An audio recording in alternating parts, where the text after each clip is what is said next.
how?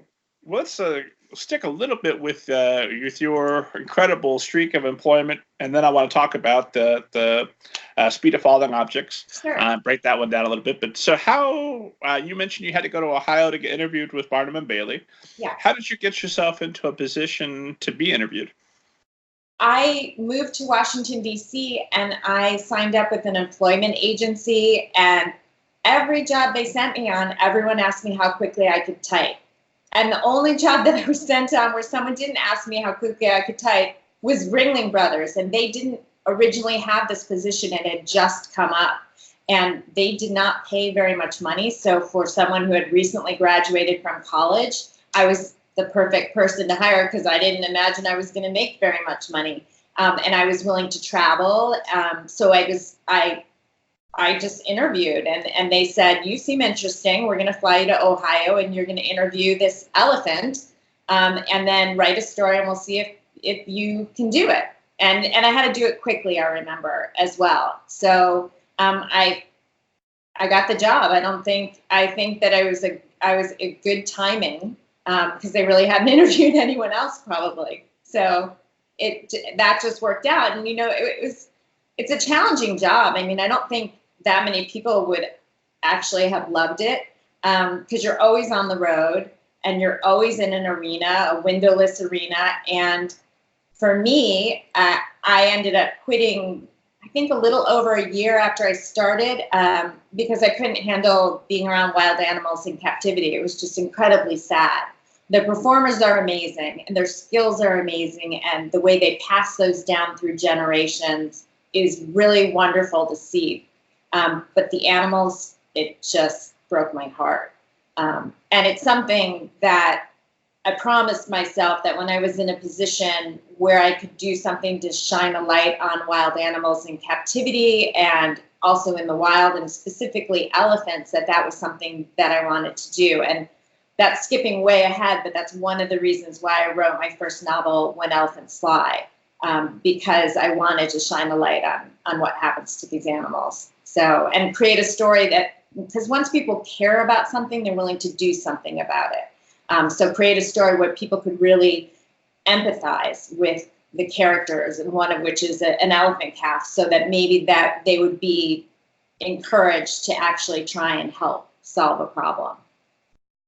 So that's a promise you made to yourself. You said that's 8 years later that it's fulfilled? Like 15 or 20 years later when I wrote that. So it took a long time. I mean, I always support, different organizations to try and protect endangered species. But until I really kind of figured out what my way was to try and make a difference, it took me a while.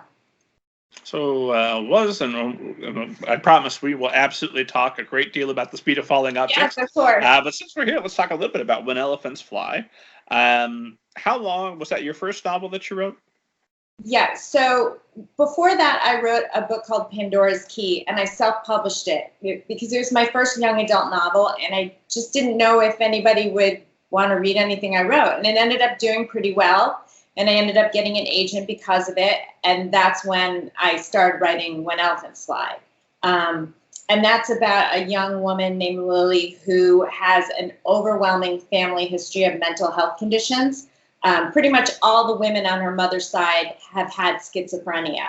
And so she's trying to live this super careful life to avoid triggering the stress that would trigger that condition. She goes to a zoo as a local newspaper intern, sees an elephant calf born, and sees the mother violently reject the calf, and she becomes part of that calf's life. She becomes a caretaker, and when that calf is claimed by a circus, she goes with the calf to help the transition, and ultimately goes on this crazy, desperate road trip to save the calf's life and risk her sanity and freedom, but also find her own version of freedom along the way. So it combines two things, elephant conservation and a focus on mental health conditions and living in the moment. We know where the elephant conservation aspect comes from. Yes. Why the interest in mental health? So I have a really dear friend whose mom has bipolar condition. And my friend grew up knowing that she had about a 10% chance. When you have a parent who has that kind of a condition, you have about a 10% chance of also suffering from some kind of mental health condition. And so my friend lived in the moment despite that fear, which I think is an incredibly hard thing to do. She went to college, she pursued her dreams, she got married, she had a daughter. And I started thinking about how we all have things hanging over our heads, whether they're as big as what she faced or as small as, you know, I've got a tricky back. It goes out all the time. Everybody's got something. And the challenge is always to live in the moment and find something that you love more than yourself and that you're passionate about and that you're willing to fight for. And so we spoke a little bit earlier about living in the moment and why I do the sports I do. I do them because it's such a gift to be able to live in the moment. It's the only way I can really make that happen for myself. But I wanted readers to think about that and think about the things hanging over their heads and their fears and carve out a moment for themselves too. And I also want them to care about elephants and try and do something to protect them, because in the next 20 years, they'll be extinct in the wild if no one does anything. Really? Yeah. It's really sad. Yeah, that I hadn't heard that statistic before. Was that just because of poachers or climate conditions? A lot. It's because people are encroaching upon their environments, and a lot of times people don't understand that elephants can provide a lot of tourism, and there can be a synergy with living with elephants in an environment. So there are a lot of organizations in Africa, like Ruteti Elephant Sanctuary, that are teaching communities how to caretake the elephants that are in their midst and create tourism opportunities to gain a lot more money for their community. And then the other thing is poaching. Poaching is always a huge problem. So for ivory, for meat,